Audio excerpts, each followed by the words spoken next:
I have really, really bad insomnia. I can stay up for days if I wanted to, or sleep for days if I wanted to. This night was no different.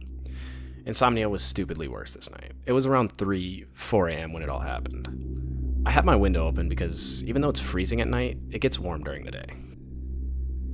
I was on my phone, playing a game, talking to a friend through Discord when all of a sudden I heard fighting. Now, it's pretty normal because the people that live behind us have fought fairly loudly before. So I was just kind of listening to the fight when a woman started screaming. Like, screaming as if she was getting murdered or she saw someone get murdered. Saying things like, "No, please stop," for about 5 minutes. Then it stopped completely, as if nothing ever happened. I was really scared because I've never heard that kind of wailing or screaming before. So I went on Discord to tell my friend about how scary it was when it started again. It was closer to my window.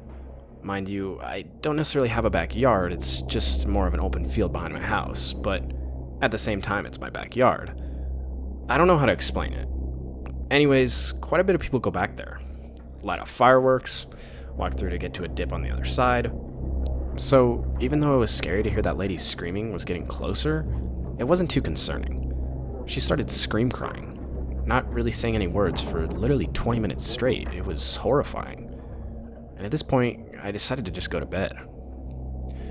Now, I have 2 dogs. One of them technically isn't mine, I rarely take him out, but my actual dog I just let out because she doesn't run away. I haven't been in my backyard for quite a while, but this night I decided to take the other dog out. And he took me quite a bit away from the house, which was fine. And he did his business, and we both turned to go back to the house, and I looked down. There was a freshly dug grave there. Now, I want to dig it up to see if it's a human grave, but would I get in trouble with the cops if it is? Also, it might just be an animal grave. But where it's placed and the incident that happened like a week prior is too coincidental.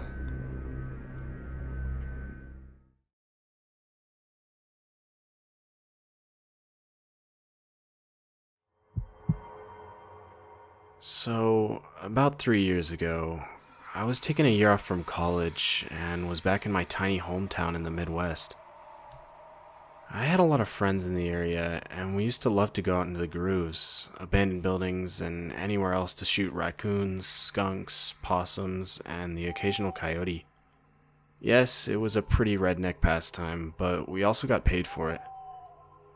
One night, I think it was about late March or early April, like spring was right around the corner, but there was still snow on the ground. About 6 of us went to an old abandoned house, a decent away from town. And as we drove up to it, it looked like your average abandoned house. Tall grass all over the yard, including the driveway, broken windows, etc. As we all got out of the truck, we noticed there was a female mannequin head tied by her hair on the windowsill on the 2nd story. We ignored it and started moving to the front door, which we quickly discovered was locked. Now, this is where I usually like to call it and find somewhere else to go, but one of my friends just crawled through a broken window and let us in. Right off the bat, something was wrong. Although there was no furniture or anything else that would show a living person was occupying the house, there was also no dust. I pointed this out, but one of my friends just told me to man up. We walked through the main floor and didn't find anything, and then we checked out the basement. The basement was full of mason jars, like easily 1,000 of them, probably more. I thought something was definitely up, and we needed to get out of there, but once again my friends told me to man up. They smashed a few of them before I was able to convince them to go back upstairs. We climbed back up to the main floor, and then on the 2nd story. When we got up to the top level, I split off from the rest of the group, pulled out a knife, and cut the mannequin head down. I was looking at it in my hand when one of my friends called out to me and told me to check out what they found. I ran to them and found 3 sleeping bags, some old bikes, lots of shoes, and lots of Mountain Dew bottles. Some of the bottles were frozen, but some were not. This is where we all decided it was time to get out of this house. Once out of the house, we waited.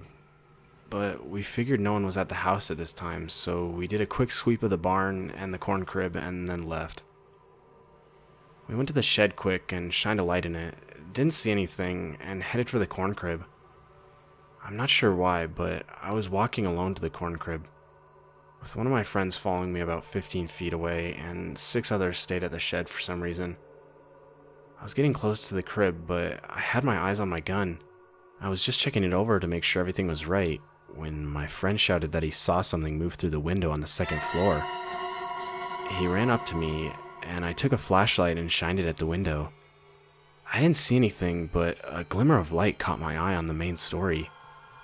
I shined my light into the main floor of the house, and there was blood. Everywhere. There was blood coming down the wall from the second story, all over the wall, and starting to drip onto the floor. We got out of there as soon as possible. Later that year, in June or so, I told that story to a girl I liked, and she didn't believe me. We ended up getting into my truck and driving to the house in the middle of the day. I put my high beams on the house without ever getting out of the truck.